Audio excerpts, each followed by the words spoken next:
Hi friends, welcome to the week 5 video. We just want to give you a heads up that JT audio is not working again in this video, so we're officially breaking up with Streamlabs. OBS is our new best friend. Um, so I'm going to do my best to fill in the parts for JT.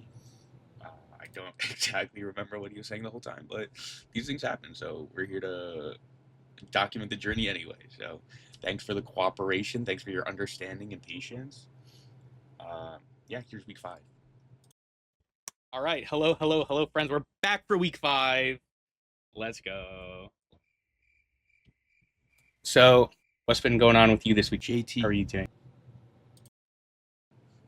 So I recognize that I use a lot of crutch words, Oh, true. and I want to make a mental note of Okay. that. Have a counter at the bottom of the screen. That's just a joke. That's just a joke to editing, Maddie. Don't do that. You're gonna kill yourself. We can make a dedicated effort. Oh yeah, it's your turn to edit the video this week, right? Yeah, this is my week, yeah.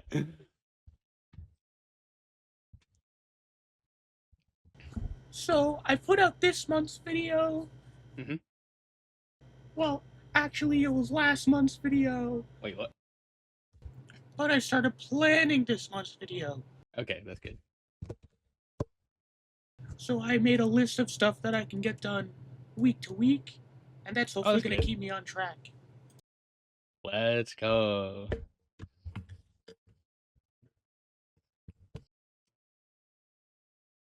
What else did I get done? Okay. I made an ingredient brief for my matcha brand, Okay. which is pretty much I gather a bunch of information regarding the ingredients I need and where and how to get them and kind of refine a lot more of the information. Nice. I'm curious if you thought of a brand name yet. Yeah, it's gonna be called Yeah. Joe Knows. Jono? Is there a reason for that? Because Joe is the part of my name not available to the public. That's fine. Yeah. And then No, it means belonging to. Okay. That's cool. Oh, that makes sense. Okay. Okay. Because no is like the belonging to particle for Java. Okay. I got it. I got it. My Japanese grammar is coming in clutch right now. Okay. Cool. That's awesome. Yeah. Okay. Yeah. How about you? What have you been up to? All right. Cool. I didn't get super a lot done. I didn't get to work on the puppet this week. Which is fine. I did a bunch of stuff in the meeting for my game project with my friends. That was really productive, so that's good. So next week, and well, in a couple days, so the next meeting in 2 days, we have like a checkpoint. So I'm gonna onboard everybody onto the new database that I'm making to keep track of all our documentation, whether it's development documentation, writing for the game itself, all the character information, world information, concept art is going to be in one spot, going to be connected. So I have to just get everybody set up with that this week. That's kind of the goal. And then we're going to start doing monthly checkpoints. So that's cool. I went to PAX East this weekend with my friends. That was really fun. That was huge. It was like half hanging out, half research. I was taking a little bit of notes on some of the games we played, nothing super detailed, but we were having some conversations with just some of the people who were developing games there. So that was really interesting. We had a couple questions that came up just in our own discussions, the three of us that were there, that we brought some questions to some of the developers, and it was funny because I was like, hey, like, you guys, it was relating to like controller versus keyboard support for the game. And so I went to a guy, they had made a fighting game. So I asked him, I said, hey, like, you have a controller based setup here. Is that the focus of your game? And he said, no, we do also support keyboard. So I was like, okay, do you have any opinions? Because my game, we want to focus on controller support as the main method of playing, but we're releasing on Steam theoretically, and not everybody on PC has a controller. So there's certain things that we want you to be able to do with a controller that doesn't necessarily translate well to a keyboard setup. So how do you account for that?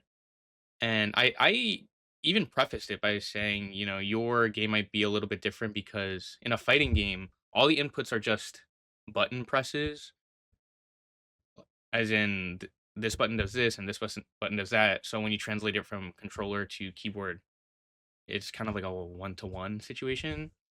Whereas some of the stuff that we're trying to accomplish is we're trying to be a little bit more creative. So if you move one of the thumbsticks at a very precise angle, you can't do that on a keyboard. Even if you use the arrow keys, you can only do 8 directions. It's up, down, left, right, or a combination of the two.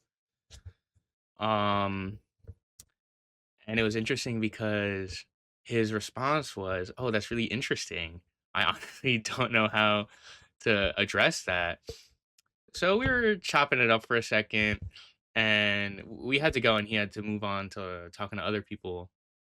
But he ended it. He said, "Good luck."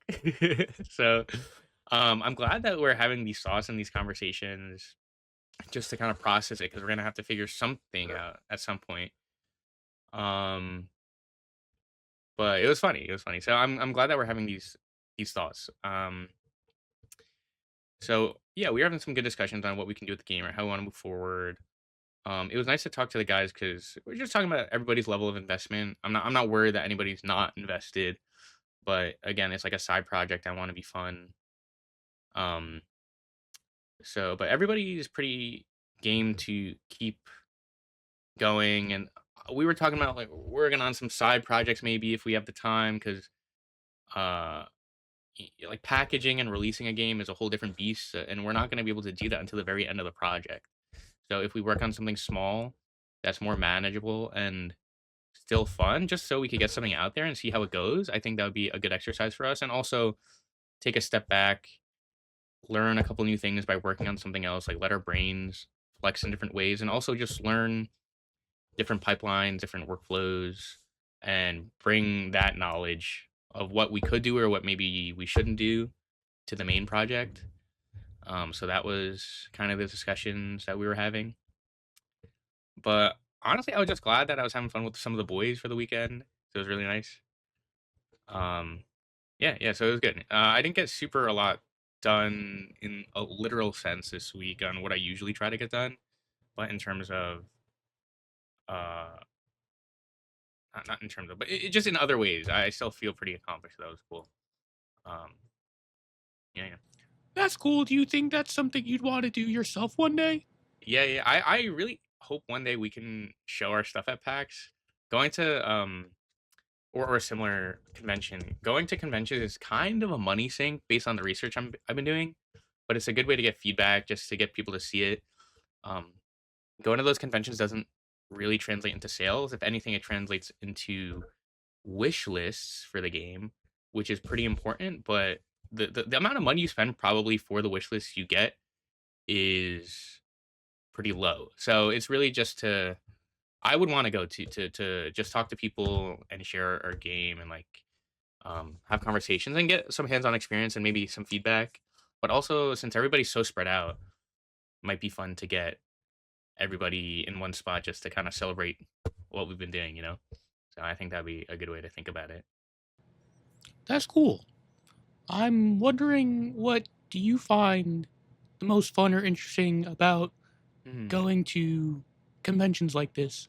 Yeah. So it's not really related to my game, but I think a nice part about going to PAX is that the exhibition floor closes at 6 o'clock, but PAX, some of the stuff doesn't close till around midnight. So the main part where people are showcasing like new technology and all their games, that part closes in the early evening. But the rest of the floor for tabletop gaming like D&D and just board games and or like Magic the Gathering or whatever. A lot of these games I don't play. Like I play D&D, but the other stuff not so much. Um, People stay for that, and the whole like half of the convention center is just table setup of people playing games, and it's so nice to see. Like it's really cool. Um, and just getting to interact with people on that level was really nice. We had to leave, but we were sitting in on a uh in one of the theaters. Uh, it was like a what's the word? Like a very informal choir of they were teaching everybody how to sing the choir theme for Super Smash Bros. Brawl. Um, no, da da da da da da da da da. Yeah. So I really really wanted to stay for that. But we had to head out to meet up with some people. They were still doing warm ups, but it was really impressive because a lot of actually people who were trained in choir, I guess through high school or college, were there. So they were doing all these crazy warm ups that I had no idea what they were doing. But it looked like they were getting it really fast. So I was really excited to see how they were going to cook over the next remaining hour. But we had to go. So hopefully someone put it online or something. I'd love to see that. Because that probably was like bone chilling in the good way.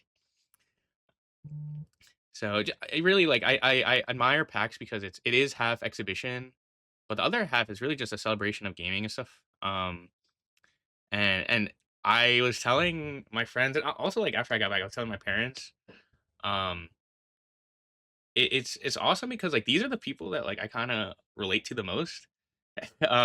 Just the ones like walking around the convention floor, and I don't see these people a lot on a day-to-day basis because if I'm being honest, I don't think a lot of these people, myself included, go outside very often, right? So in these moments where you have like hundreds or like thousands of people showing up in one spot to really just be all about this one thing that we all love, that's really nice. It's really cool. I mean, you see some of the most interesting people at these conventions. Um, but I love these people. Like these are the people I make games for. These are the people that like share in all the things that I love, right? Um, so it's really fun to be there. So I told my parents, I was like, I think you should go to one of these conventions and just soak it in, you know, soak it up, and maybe you'll understand a little bit. Yeah. So those are the things I appreciate about PAX, and they don't really have to do with my game. So yeah. What else? Dude? I think if you want to go to Comic Con in September in the city at the Java Center, totally feasible. What would you say is like the main focus of Comic Con? It's the comic convention, but it's like comics, movies, TV, anime, gaming. It's like it's the biggest general like media convention. Okay, sick. Maybe we can run it on PAX next year. Yeah, I mean PAX is gonna be in like 360 days from now, so um and and Comic Con's in half that. So Anime Boston's this weekend if you want to go to Boston. Uh, there's all sorts of conventions all the time, but the big ones are um a little farther away. But PAX is like the gaming specific one. Tamagotchi Life demo came out this week. Did I show you the Mii's I've been making? So so Tamagotchi Life is like it's like Animal Crossing. You have like a little island, but you have Mii's instead of animals. So it's by Nintendo. Oh, like So literally you Mii's for the Wii. yeah. So you have your Mii's walking around. And they revamped the Mii Maker, and the demo only lets you make 3 Mii's, which I think is super stingy. But I made myself, Nick, and Ed as the 3 Mii's. So I'm gonna showcase them right now, if you don't mind. So this is my Mii. If it would focus, if it would focus. Hello. Ah, flashbang. It's Maddie again. No mustache, so sorry for the surprise. That's the end of the video. The the video cut off there. So aside from not having any audio on JT's side, video's just over. So I was showing my knees, which are great. I'm sure I'm gonna show them again at some point. Um, but other than that, we just wanted to say thank you for watching. We love you, and drink your milk. So sorry about that technical difficulties. Hopefully that'll be solved after this video. But I just want to say, love you. Thanks. Bye bye. Bye bye.